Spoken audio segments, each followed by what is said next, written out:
All right, so we are live. So welcome everybody. This is not necessarily a Friday night interview, but this is a Sunday morning interview for me, one of the rarest ones.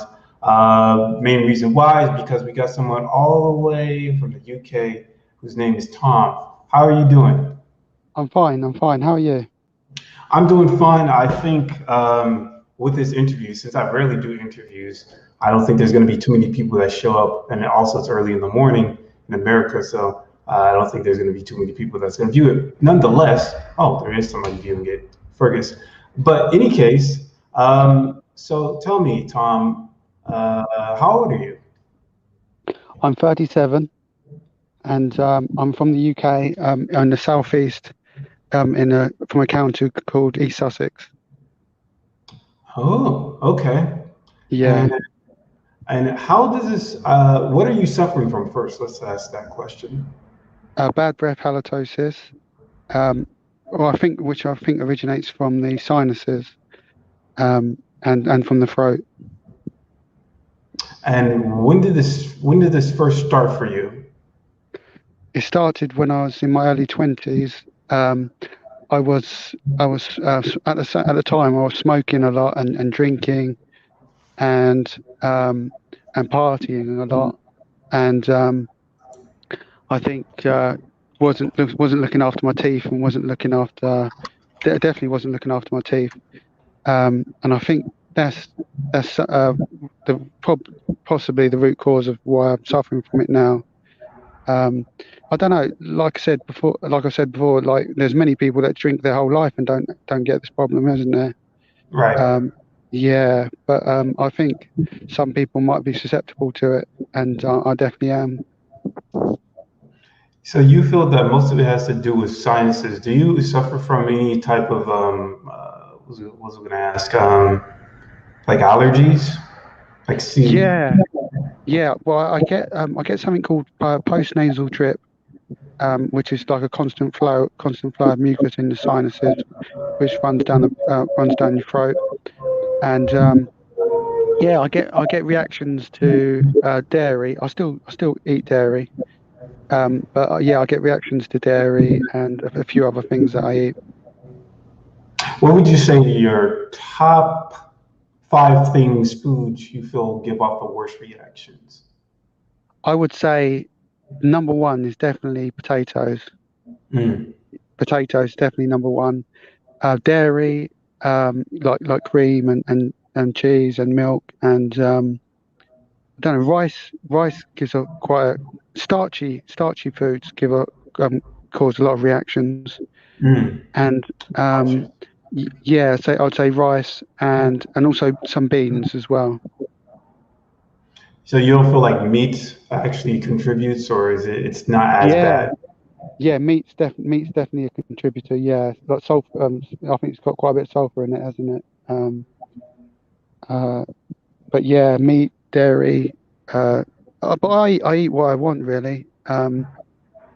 I I I used to be really careful, but these days I just eat what I want and I try not to worry about the reactions.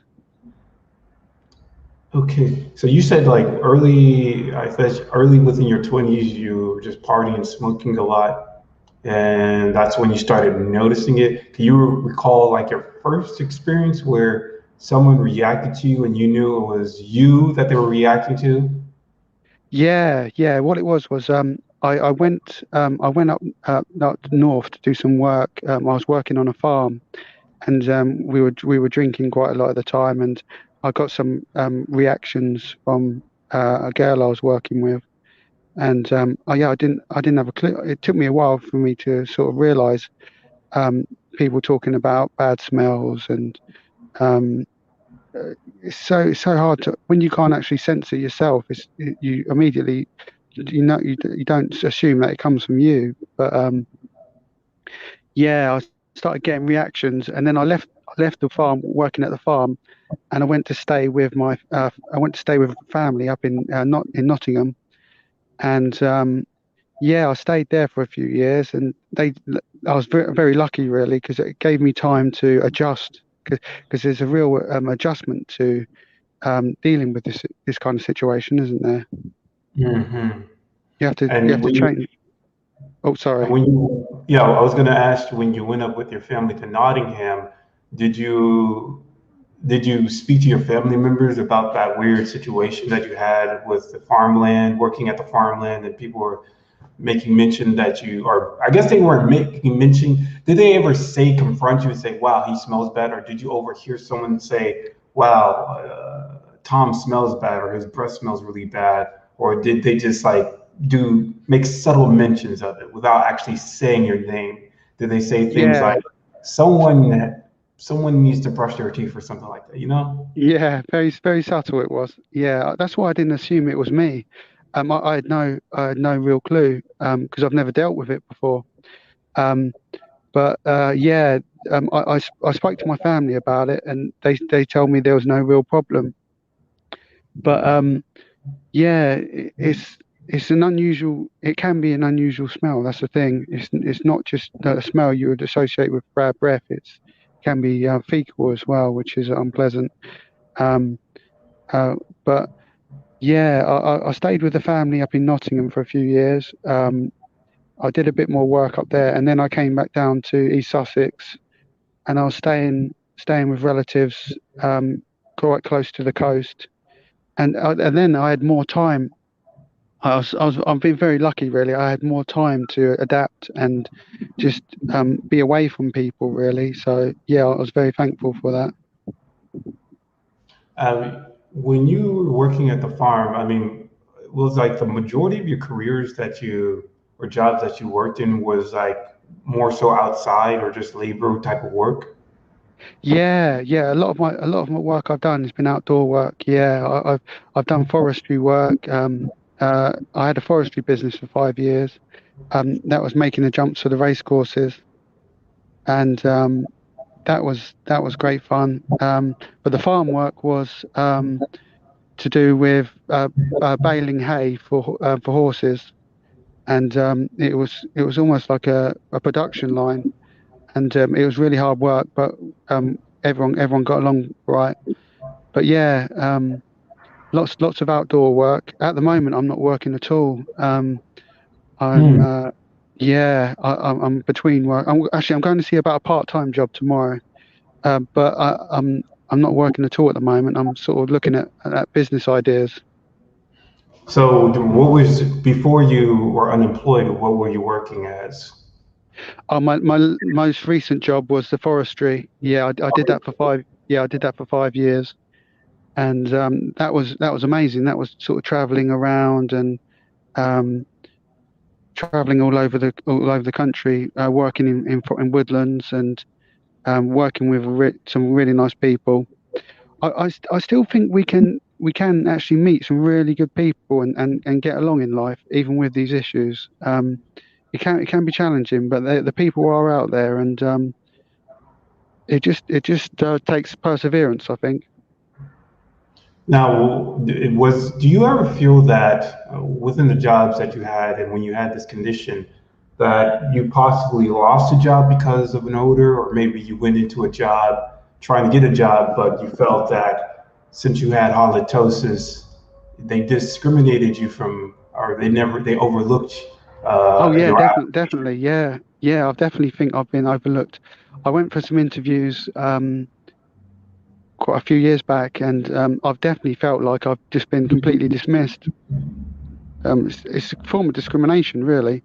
Um, but I went for a job interview working at a caravan park, like a holiday park, Mhm. and yeah, I just got a quite a rude interviewee, and then I didn't hear anything again from him. But yeah, it can happen. It's definitely um, discrimination due to what they presumed hygiene problems. But like I tried to say to people, there's not a lot we can do about it at the moment, is there? Right. Now, it's sort of interesting. I only interviewed a couple of people who had halitosis, and I think there were a few who also mentioned that they used to smoke and stuff like that. Do you feel that that possibly triggered, or if you did not smoke, do you feel that that would have brought about this halitosis, or do you feel like that was possibly a role that made this? Yeah, I definitely think it played a role. My hygiene, my brushing of my teeth wasn't that great anyway. I mean, it wasn't too bad, but smoking definitely dries the mouth, and also I was smoking weed and smoking it in a bong as well. Do you know that? You know, Mhm. bongs. Yeah, smoking in a bong, and that's a really bad for your teeth and bad for your gums. So yeah, I feel like I take full responsibility for the issues I have. I think if I had a different lifestyle, um, like I wouldn't be dealing with this now. But I am dealing with it, and I'm doing my best to cope with it at the moment. Mm.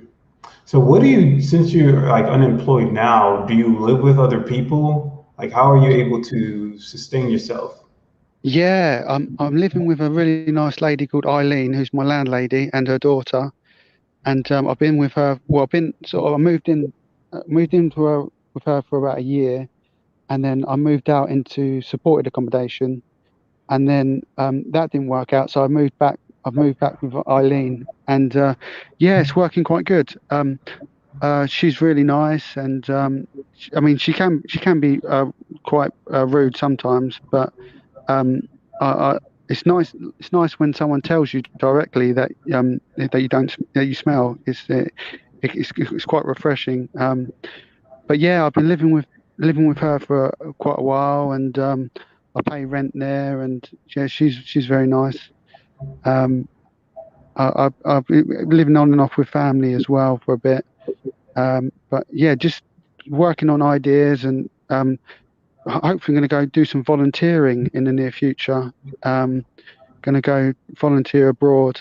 Um, going to go work on a nature reserve for a few months, miss out the winter, and come back when it's nice and warm.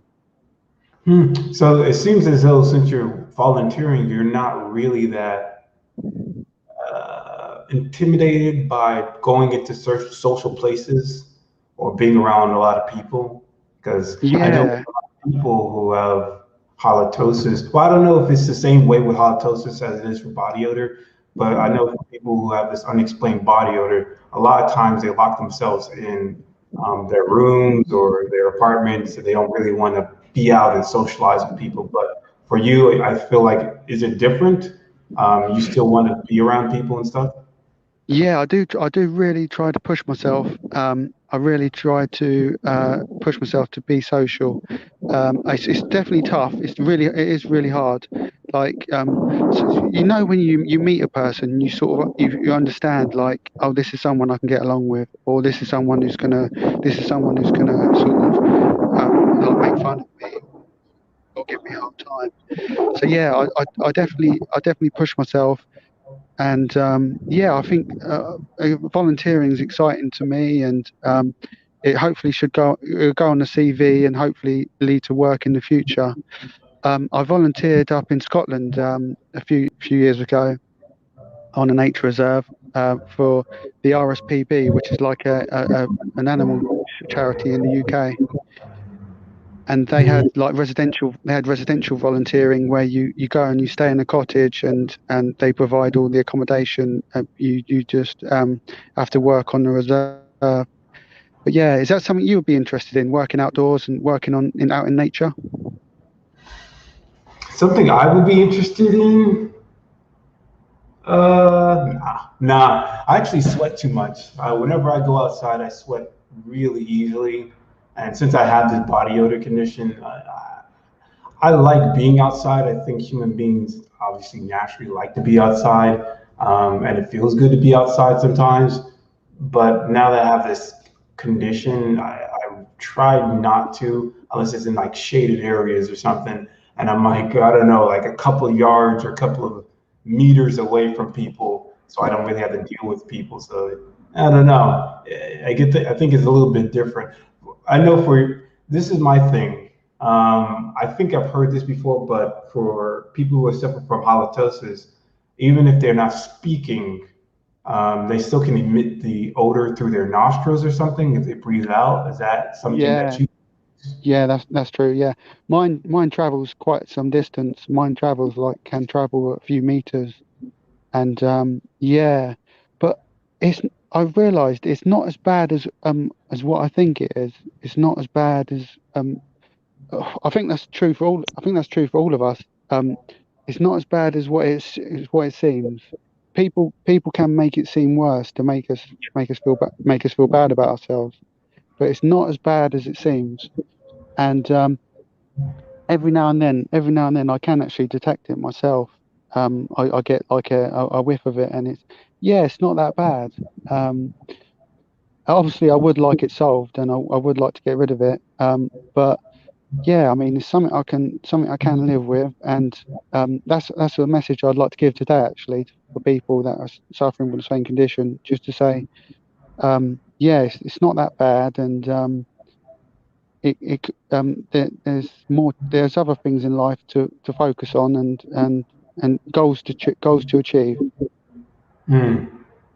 Now, we were talking about this a little bit from the test live stream. You're talking about a product called TheraBreath, and you're saying that some people, those companies, sort of prey on people who are suffering from similar conditions as you.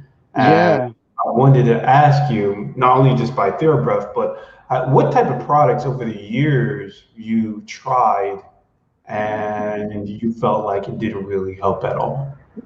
I've tried quite a few different products over the years. A TheraBreath's one of the main ones, which I think gets people to reliant on the product. Like doesn't solve the problem, but sort of gets people reliant on the product so that they use it over and over again. It's very expensive, and yeah, there's other products. There's Ultra. There's one in the UK called Ultradex, which Ultra and then DEX.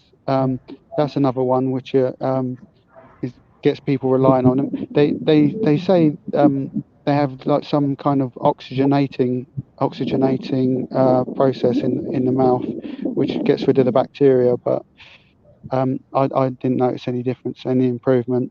Yeah, it's unfortunate because it sort of when researchers look out to solve these problems, and they see that they look at these products and say, and they think, oh, the problem's already been solved, but it hasn't been solved. So unfortunately, there's people making a lot of money off of suffering of people. Do you feel that sulfur-based foods are the main trigger for your halitosis, or what do you feel is like the main? Oh, you said sinuses, your sinuses, but do you feel that there might be uh, other compounds or food property, I guess food properties that might exacerbate your halitosis? Yes, sulfur and starch-based product foods. Uh, volatile sulfur compounds.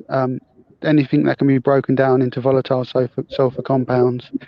Um, but literally anything you eat can be in some ways. I think it's just like a major overgrowth of bacteria in the mouth and in the throat, on the tongue, and in the tonsils as well. I get tonsil stones, which I've worked out how to remove. But they cause bad breath as well. A lot of people get those. Um, but anything with starch in, and the sulfur as well. Yeah. Hmm. So now I want to ask you about what type of experiences have you had with doctors when I guess you would go to a dentist. That would be the first idea to do. And can you recall any experiences or any things they said when you alerted them, oh, I have this weird condition where I have really bad breath? From what you recall, what did they say to you if you ever went to one? Yeah, I've been dentists generally dismiss it and just say that your teeth are fine. There's nothing to worry about. I don't think there's a lot they can do. You can see a hygienist who can scour the teeth, who can sort of deep clean the teeth and under the gums a bit as well. But an ENT is the people to see really when it's coming from the sinuses. I had an operation a few years ago, and it didn't solve the problem obviously, but I had some nasal polyps removed. They're like overgrowths inside the sinuses. And yeah, I was going to have another operation done, but it didn't end up happening in the end. But yeah, I'm still trying to get to the root cause of the problem. But I'm sure it's in the sinuses. It's like a infected chronic sinusitis, infected mucus draining onto the back of the tongue, and bacteria feeding on that. It's like a constant supply of food for them. It's basically like eating all non-stop all day. It's a constant supply. But yeah, I don't know if it's any intestinal problems as well, because if I'm constantly swallowing the mucus, there might be some issues there as well. Do you feel like you have a possible weakened immune system, and that's why you constantly have sinus problems and possibly have an overgrowth of bacteria? I know there was somebody in the chat that was suggesting that you might have some type of small bacterial overgrowth, or to get tested for a small bacterial overgrowth. Have you ever tested yourself for anything? No, I've had a lot. I went to London recently and had a lot of tests done. I gave a saliva sample, and then they also took a bacterial sample as well.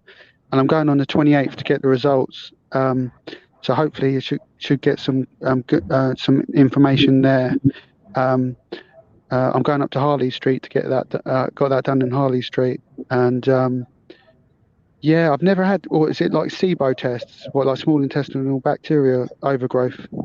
Yeah, SIBO test. I think you do some type of breath test. It's a breath test, and it could determine what type of, if you have SIBO or not. I was thinking about doing it myself too, but actually ended my health insurance, so I don't know how expensive that would be now. But yeah, you said you took some tests just recently, and you're gonna get it back in a couple of days. What were the tests exactly?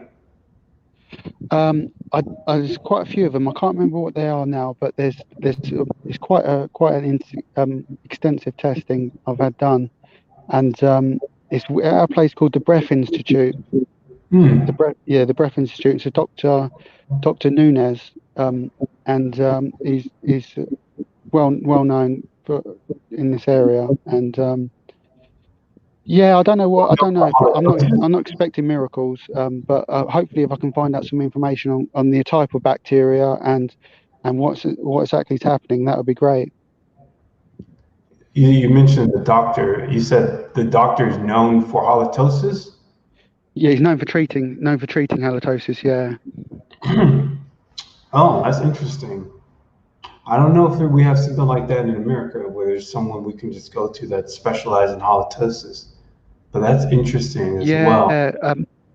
Do you have you'd have like a specialist for SIBO though, I think, like maybe a dietitian or something. Yeah, possibly maybe a dietitian over here that you can check for SIBO. Yeah, maybe I should look into that. But going back to you, wanted to ask you, I know you mentioned some time ago that there was a point in time where you were homeless. Tell me about that experience. Yeah, I was homeless for some years. After finishing my forestry work, well, like my forestry work finished in 2017, and yeah, I became homeless. Well, what it was I was working away so much. I was staying in hotels. I got used to sort of almost living outdoors, working in the forest, and then staying in hotels at night. And then once I lost that, my business closed down. I was no longer. I had anywhere to live really. I couldn't stay with some relatives for a while. So yeah, for a while I was living out of my car, and that's when things started to spiral downwards a bit. I, I had 3 stays in hospital, in psychiatric hospital, which was it was an very interesting experience for me. I met some really great people, and had a real learning experience for me. Even though it was a tough time in my life, I was treated with a lot of respect in there, actually. In terms of halitosis, no one sort of had a go at me for it. How did you transition from being homeless to being in a psychiatric hospital? Did you volunteer to go into it because you didn't have any place to live? No, it was more extreme. It was definitely more extreme. I got arrested. I completely lost my mind, and I caused thousands of pounds worth of damage to criminal damage to public property. Damn. Yeah, yeah. Um, my family got a fine for it, but not the fine wasn't too bad. But yeah, taking down street signs, doing loads of stuff. Yeah, I just completely lost my mind. Was it because of the frustration of being homeless and also with this halitosis thing that you were dealing Yeah, with? yeah. Well, I lost touch with reality. I completely lost touch with reality, and sort of the second time it was different. It was different each time, actually. That was the first time. The first time I got put into hospital, I got arrested, and then when I was in the cell, they sort of referred me. Some doctors came to see me, and they referred me to a hospital in the southeast. And the second time I completely lost it even worse, and I was seeing demons and hearing voices. Oh shit. Yeah, yeah, it was bad. Um, and then the third time, I got sent up north, to a place called Norfolk, but everyone was lovely there. And yeah, I think of it I thought of it at the time as just like a break, a time to recuperate and relax and rejuvenate myself. I mean, there was a golf course there. It was a private hospital. There was a golf course there and everything. Um, but yeah, interesting times. Um, like you say, it's part of the pressure of dealing with this issue, being socially isolated, having too much time in my own thoughts. Uh, yeah, but damaging public property is not good, though, is it? No, no, and it's very interesting. Do you feel like you were suffering from, do you have any type of form of not hallucination, have any form of schizophrenia that you know of? That's what I was diagnosed with. Yeah, um, a chronic, no, extreme psychosis. Mm. Yeah. I was diagnosed with not extreme psychosis. What's the word? Acute, acute, acute psychosis, with schizophrenia. Yeah, I don't. It's quite it's quite a shocking thing to be diagnosed with, but I've sort of accepted it, really. Um, I've been well looked after by, since I was diagnosed with it. I've been well looked after by the state, sort of, which is Oh, so good. you get some type of, uh, uh, I'm not, what am I thinking? What's the word? The name is escaping me right now. Um, Disability. yes, pretty much. Yes. Yeah, yeah, I get a bit of extra support, which is good. But I still want to work. I still want to contribute to society, and want to be independent. But at the moment, yeah, I get quite a lot of support, um, and which is very helpful for me. Um, I get like extra support each month in terms of money, and I got a support worker who I can talk to. But yeah, I don't think if I didn't have halitosis, maybe I wouldn't have had to deal with these issues, because I would have had a more stable life, I think. Let me also ask you this. because this is the interview. This is an interview I had. I think the last interview I had was maybe early 2020, and it was before the pandemic. So I don't know how the pandemic has affected you, or any other people. Did the pandemic or the coronavirus ever affected you mentally or financially, physically?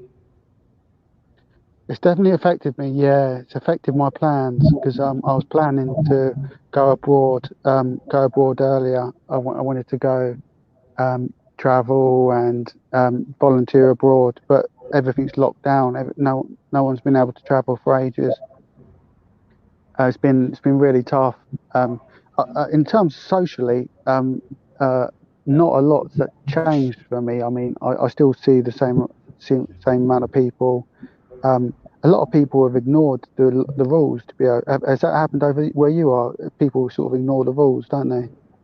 Ignore the rules. At this moment, from where I'm at, like people just go out without masks, but at the same time, you're vaccinated. And I do recall there was like some news report where they said that if you are vaccinated, you don't necessarily have to wear a mask anymore. So there's tons of people outside who are not wearing masks, who are possibly vaccinated, or they're not vaccinated at all, and you can't verify if they're not vaccinated. So yeah, there's a lot more people who just go out without masks. I still go out with mask on because I haven't been vaccinated yet. So Yeah, I haven't been vaccinated either. I just haven't had the time to get it done at the moment. They did offer me to get vaccinated, but it was quite some distance from where I lived. I do drive, but I just couldn't get out there to get it done. But there's over here. There's people are getting two injections, and well, to be honest with you, I don't. It's just a bad flu. It's affecting older people quite badly, but young people it's not affecting too badly, is it? you can. Some people say that, but at the same time, there have been reports that there's going to be long-term health effects in the future. Even if you get it as a young person, you get it when you're a teenager or 20s, you're probably going to recover from it, and you probably have a less likelihood of dying, but you still going to retain these health effects in the long term. I think I recall hearing something where it's like you're going to still have long-term respiratory problems. And I think I've read some type of headline that it might increase the likelihood of having Alzheimer's in the future when you're older. Really? So it's not just some flu. It's something that you should really take seriously, because even if you can bounce back from it, it your body's not going to be the same. Um, Do you so think I don't. do you think it's definitely a good idea to get the vaccine done then? Yes, yes, but some people are worried about the vaccine. I'm not that much. I mean, maybe because there's always that possibility. Because since I don't want to say it was rushed, but I know it usually takes a long time to create vaccines, and we did it in such a small amount of time. Some people have this fear that the vaccine might have some health problems, or you might get some health problems in the future if you take the vaccine. So whether you believe that, or you believe that the vaccine is a hoax or pandemic is a hoax, either way, you're sort of fucked. In any case, back to you. So let me ask you about what are the things that you feel actually helped you a little bit, even though it might just be a little bit, helped you with your halitosis? Some of the things which have helped. Um, I've recently started taking some probiotics, which they haven't made a not noticed a major improvement yet, but it's still early days at the moment. But I started taking some oral probiotics, which you let dissolve in your mouth. Um, one called K12, Bliss K12. That's the name of the bacteria, and apparently it's supposed to be good for oral hygiene and breath. So I started taking that recently. I'm going to take that for a few more months just to see if reduces the improves the bacteria on the tongue. See if that improves. But yeah, tongue scraping. It's not pleasant, but it has to be done using a tongue scraper.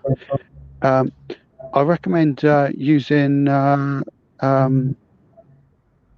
bicarbonate soda, baking soda. Yeah, that's really good. Yeah, I really recommend using that. Yeah, but people use lots of different things.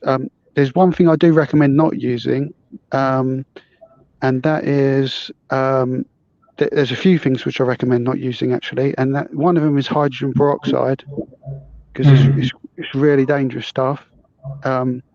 It's it's really dangerous. If you swallow that stuff, it can be really bad for you.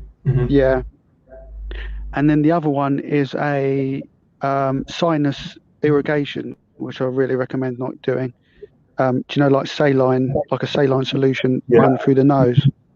Really, it's uncomfortable, but it can be really bad for you in terms of your health long term if you do it repeatedly. Yeah, because I remember having the saline solution when I had like seasonal allergies and I didn't have allergy medicine. I used it because my nose was so stuffy, but I only used it once in my life. But yeah, I also recommend. I mean, I also found. Well, I don't know if I have halitosis, but I do have like coating on my tongue that's sort of white. And I found out some time ago when I went to a dentist. I thought it was oral thrush, but it was actually just she said it was just debris or oral debris that builds up over time when you eat food. And I do feel that using baking soda and brushing your teeth and brushing your tongue with the baking soda helps to an extent. Yeah, baking soda is great, and yeah, it's really affordable, and it's really good at gargling it as well. Sort of it run over your tonsils. That's really good. But you get a build up of bacteria on your tongue as well, do you? Yeah, I do. Matter of fact, yeah.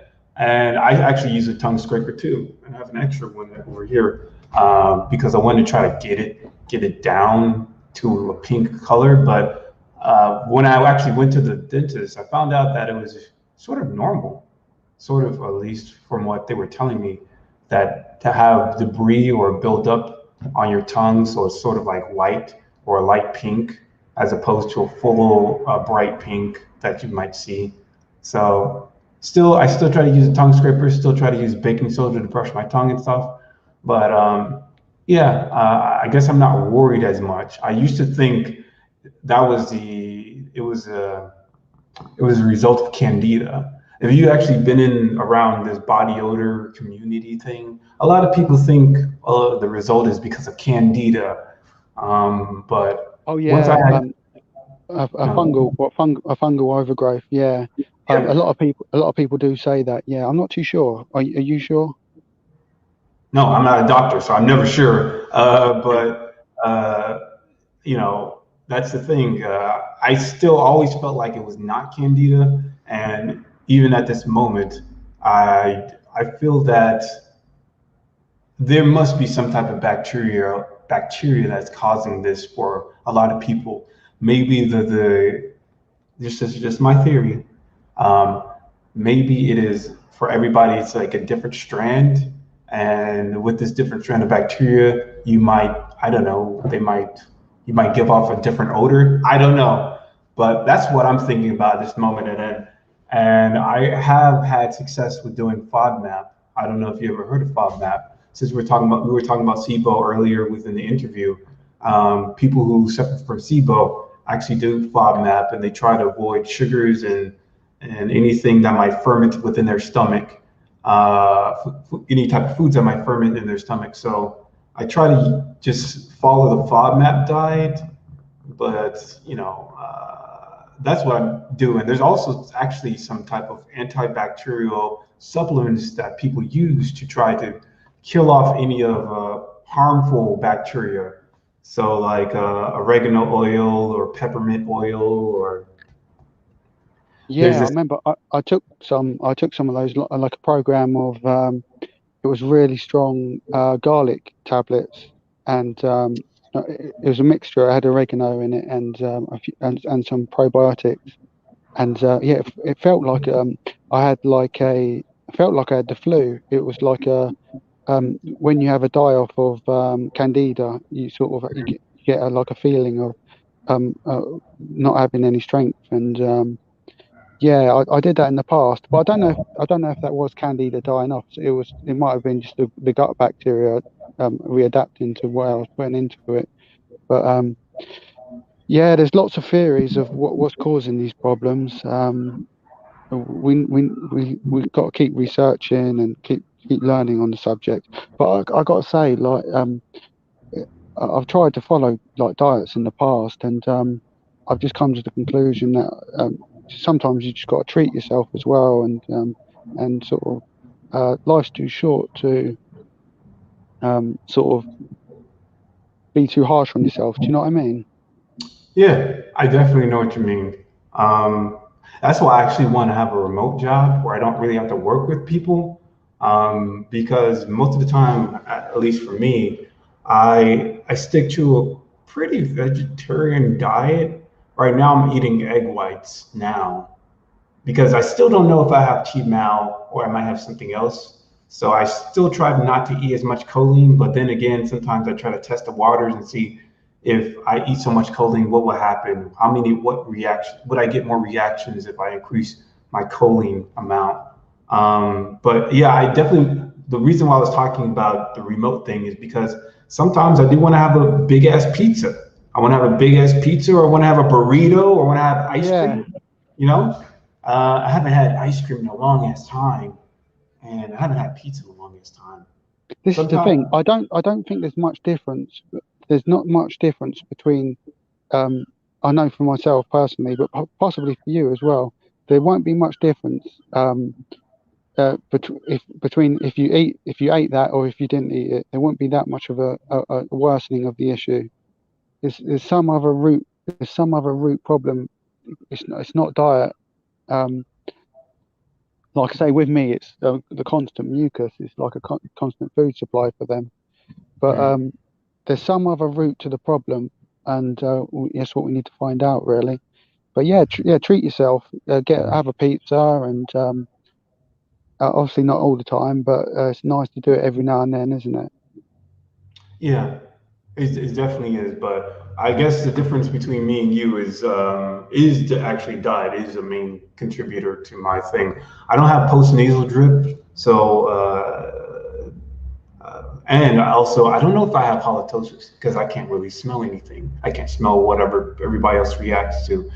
But I do know that definitely dairy affects me a lot. Like the day I eat dairy or I eat some ice cream, I'm gonna get worse reactions a day later. So it is. I think it is feeding some type of bacteria that is causing me to smell some potentially bad bacteria. But I did want to ask you this about the halitosis. So I guess you're just not really sticking to a diet at all. But do you try to, if you do try to do a diet, how do you gauge whether or not it's working? Like, is the common response when when you're talking to someone, they like hold their nose or they rub their nose or something? Yeah, yeah, that's a common response. It's actually a natural response. It's sort of it's like when a smell gets trapped in your nose, and you naturally it's a natural response to do that. And it's perfectly natural. I don't take like offense to it or anything like that. It's just a when a strong smell gets caught in your nose, and it's natural to try and rub your nose. But yeah, that's how I gauge the response. But it obviously certain things I eat can make it travel further and be more like a stronger smell, and also the type of smell as well. Like I said, it varies at the type of smell, and I know potato is definitely a cause to make it more cause it to be more fecal for Hmm. sure, and rice as well. Rice, Starches in rice general. definitely. Yeah, starch is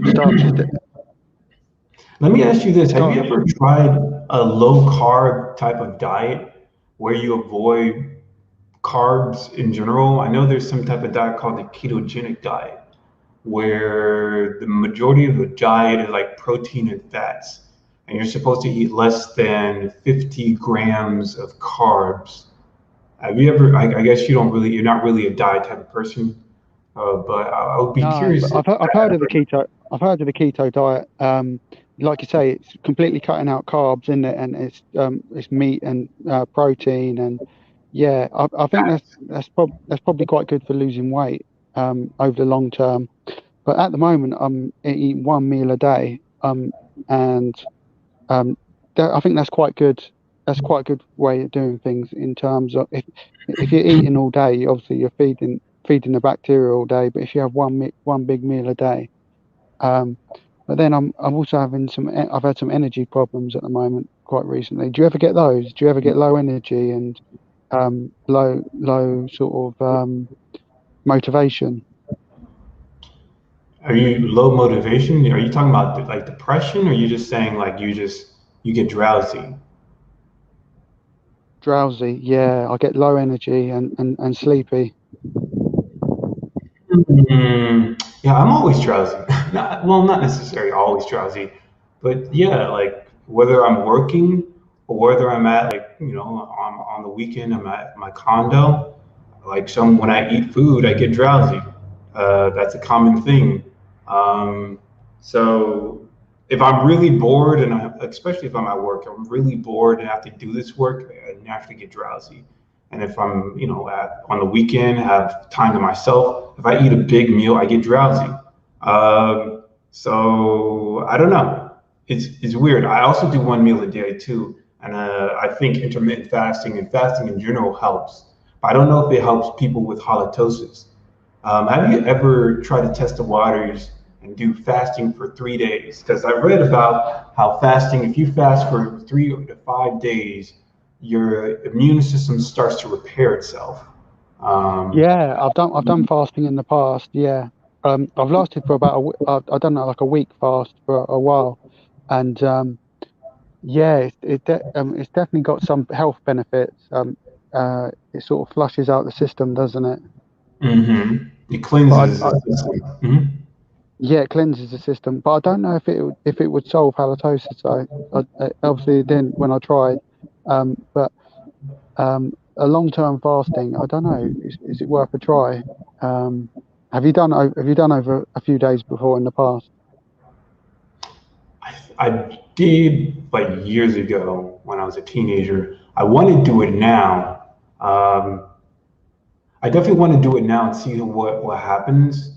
So I haven't done it, but I've only done like intermittent fasting, and I pretty much do intermittent fasting almost every day. So it probably does small benefits, but if I do like a long term 3 to 5 day fast, water fast, I'm curious to see the results of that. But I don't know if I would have the energy to get up and go to work every day and do all that stuff. So that's another reason why I was sort of like timid to try to do fasting, but who knows? But I do want to sort of ask a question that I see in the chat, and one of them asks Yi was here, asks, what's your typical diet look like? Um, it varies really. I eat quite a bit of meat. And what did I have today? I had some rolls. I had some I had rolls with ham and You're breaking up. quite, uh, like I say, Can you hear me? oh, sorry. Your audio is Yeah, breaking up. yeah. Hello? Uh, um, I eat quite a lot of salad. Um, Can you hear me? yeah, and Your but like I say, video, I do. Yeah, yeah, I can hear you. Yeah, your video has and stopped. salad and uh, Uh, yeah, now your frame rate is dropping. Okay, you're good now. Say something. 1 2 1 2. Okay. Okay, good. Can you repeat like your thing, because like your audio was breaking up when you were talking? Yeah, sure. Yeah, today I had some rolls. I had like some ham rolls and salad and quite a bit of chocolate and Mm, yeah, just quite a varied diet. Um, I drink lots of water, which is good. I definitely recommend drinking a lot of water. That's definitely good.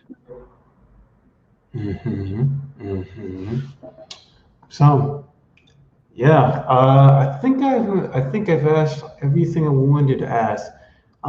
Is there any if there's anybody who wants to ask a question for Tom, now's the time to do it.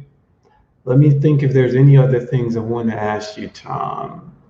Um, hmm, you already talked about your diet. You already talked about your results that are possibly going to come in a couple of days. Oh yeah, I wanted to ask you about, have you ever tried other like food-based probiotics like kefir or kombucha or sauerkraut? Do you try to I've heard include? I heard about kefir from your views. Yeah, you did some interviews with some people about kefir. It's like it's a fermented milk, isn't it? Yeah, somewhat like yeah, fermented milk in a way. Yes. I've never tried it. No, is it good stuff? People have mixed feelings. People have mixed feelings. Some people really believe that kefir worked for them or kombucha worked for them. From my experience, I've actually tried kefir. I tried homemade kefir and I tried just regular store-bought kefir. I tried homemade kombucha and then regular store-bought kombucha. I tried it for at least a year, close to a year, and I didn't really feel like it helped me as much as it helped everybody else. I feel like the main thing that helped me the most was just diet and not trying to eat as much things that I think would make me smell offensive, like red meat or any type of sugary anything. I just avoided those things and try to eat more vegetables. And those tend to be the things that actually helped me more than the kefir. However, everybody's body is different, so maybe you consuming kefir would have a more positive experience, or you'll get more significant experience than I ever had. So that's why I was asking. Um, but I don't think there's anybody else that asked a question. Um, so, okay, well, I guess we'll just wrap it up right now. So, Yeah, Tom, let me ask you if there's anybody out there who has watched this interview and identifies with a lot of what you're experiencing or had similar experiences to what you're experiencing. Is there any type of final note or advice you would like to give to that person? I would say yeah. I'd definitely like to say stay strong and and keep things in perspective as well. I mean, it can seem like there's no one out there that's struggling with issues. It can feel very, very lonely, but you're not alone. And get on the forums. The main forums, halitosisbadbreath.com, and I've met some really amazing people on there. I'm talking with a few on WhatsApp at the moment, and yeah, Joe and Narwhal, they're really amazing people. Um, and yeah, it's just that you're not alone, and just stay strong. Basically, that's the main message. The website was called Um, badbreathandhalitosis.com. yeah, or halitosis bad breath or bad breath halitosis dot, and it's a forum. Hmm. Or was it called Bad Breath and Body Odor? I think that Bad Breath and Body Odor? Are you talking? Because I'm trying to find the It's link so definitely I can halitosis. post. Yeah, it's definitely got halitosis in it, in the name. But it's got, but they've got other. they got SIBO forum on there as well, I think, and they've also got like a TMAU one on there as well, I think. Is it called Bad Breath and Body Odor Pro Boards? No. It's Halitosis badbreath.com. I think that's what it is. Let me see if I can find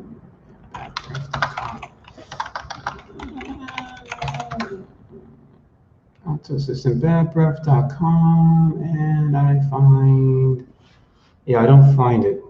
Oh, well, if you can send that to me through email, maybe I'll post it within the chat or post it within the comments. Yeah.